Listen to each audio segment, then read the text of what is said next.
The magnitude of the problems being caused by air pollution today is being seen in those who are most vulnerable, children. An alarming 4 out of 10 children in the capital today suffer from lung problems.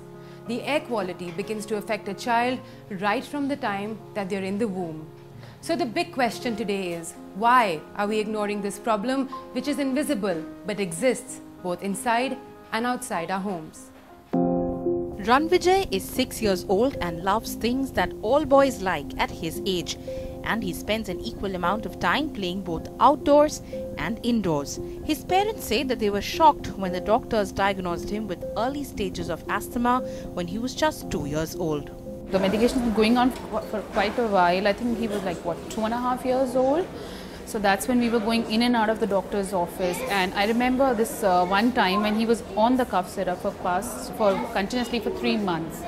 And it was not working out for him. So that's when one of my friends, when she heard him coughing, he was wheezing literally. And I didn't know anything about it. That's when she suggested we must see a specialist. Hey, please come. Hello, Ranvijay. How are you? I'm fine, thank you. But it took some time for the family to realize the cause of their son's health troubles.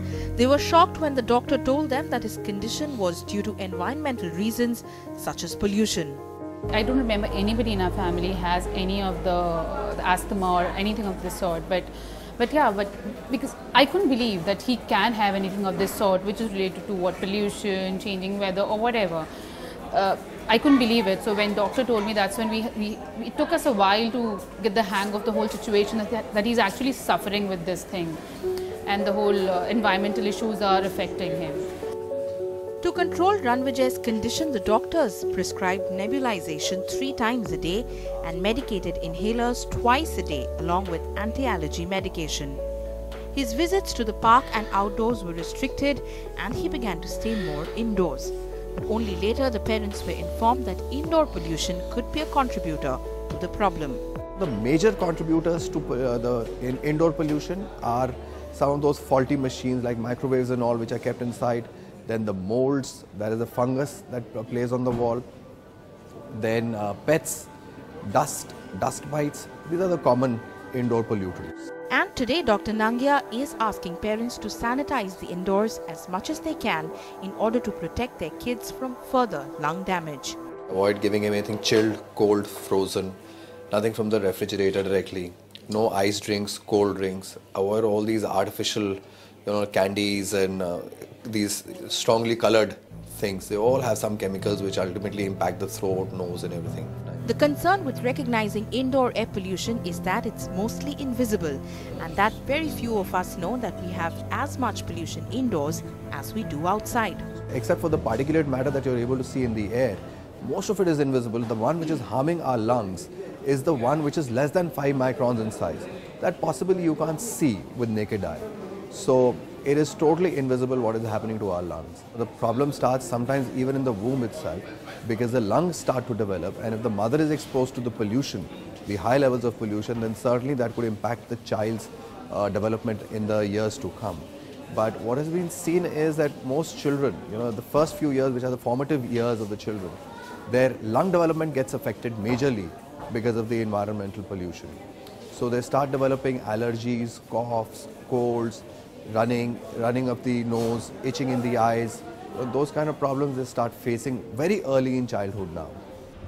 Doctors also warn about the resistance that the condition is showing to medication.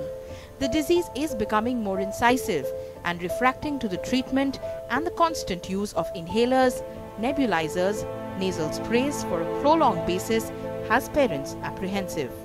Radon is a colorless, odorless, radioactive gas. It forms naturally from the decay of radioactive elements. Asbestos can cause asbestosis, a scarring of the lungs that leads to breathing problems.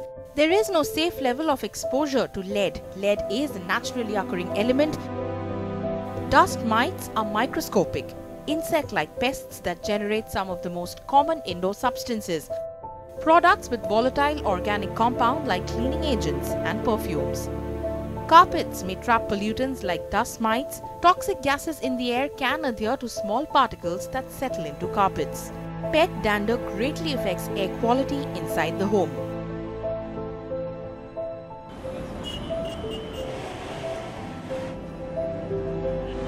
Given the worsening situation in many cities across India, especially Delhi, many families today are looking to move out of the city. Tanvi and Anish are giving a serious thought about leaving Delhi or even India if it means giving both their children a healthier life and cleaner air. Arhan and Aviraj have been suffering from respiratory problems from when they were just a few months old. It was terrifying because the older one was barely 8 months old when he was nebulized for the first time. And then this whole thing of preventive puffs and inhalers, it went on for a long time. Yeah, I think nearly 1.5 to 2 years. The younger one, he was also not even a year old when he started wheezing for the first time. And this antibiotic doesn't really feature in the medicine cabinet that we have. It's all anti-allergic medicines. Now we've just tried to switch to homeopathy because we feel pumping antibiotics or like Cebzine and Asthalin and all. Instead of that, we shift to homeopathy and try to look for as many natural remedies as possible. Yeah, I know, the kind of visits we've done to the doctors. In fact, just a couple of weeks back, my elder one just came to me and said, "Dad, we're not going to go to doctors this Sunday." So it's actually crazy that just to know that it's not a Sunday family specially going with your children to visit a doctor, and that's become a habit for our kids now. So we've actually been talking about maybe if Delhi is actually the right place for our kids at this point in time, for the simple fact that at what cost are we living over here? Just thinking to maybe move out of Delhi, move out of country, where, how. Obviously, we have all our family life, work, everything over here. But then we just kind of thinking again. Ideally, was not a question earlier. That's a topmost priority for us. No, this whole shift, wanting to go abroad, it was something we thought of earlier. But you turn it down because you have friends and family here. But when it comes to your children, you're ready to do whatever you can to keep them safe. And the thing with pollution is that you can keep your child away from a swimming pool. You can make sure your child doesn't have ice cream. If your child is allergic to wheat, you make sure you don't give the child wheat. You give the child something else. But you can't do anything about pollution unless I put a gas mask on my child's face 24 hours a day, 365 days a year. What do?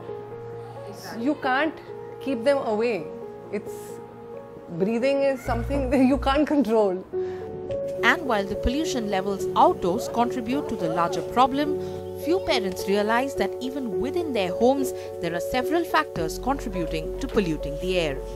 Like when we went to the homeopath for the first time, the first thing he asked was, do you use, what kind of mosquito repellents do you use?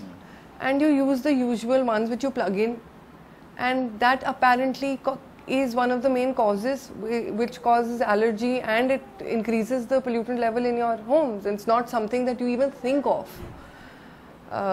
He especially started this whole conscious effort of not using perfumes and sprays with the children in the room. We tend to go, when we go out of the house, you don't think that something like this, and of course you know about the microwave and that, but like we found out something, even a toaster, apparently all the electronics in the house also. Otherwise, like we said, the whole perfume thing and trying to reduce whatever, and we've been talking about maybe getting a air purifier at home.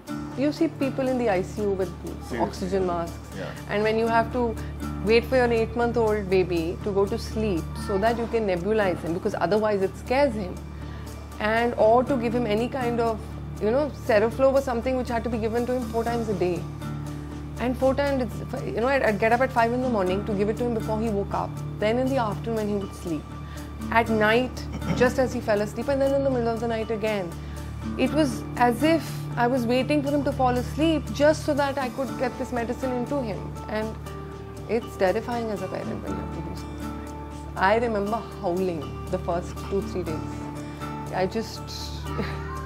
I mean, it would not be something that you'd wish any parent to have to see.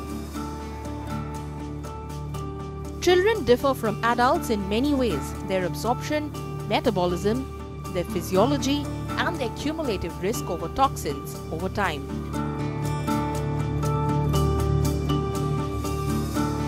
According to a study done by the US Agency for Toxic Substances and Disease Registry in 2000, children, by virtue of their longer lifespans, have a higher risk of the development of cancer from exposure to inhaled carcinogens, and the fact that they spend more than 50% of their time indoors puts them in contact with suspected carcinogens. Studies today suggest that the carcinogenic risk of chemicals that we find in our residential spaces through VOCs and pesticides is equal to the cancer risk through radon and tobacco smoke. Given this concern, we take a look at how we can make our indoor spaces safer for our children. This after the break.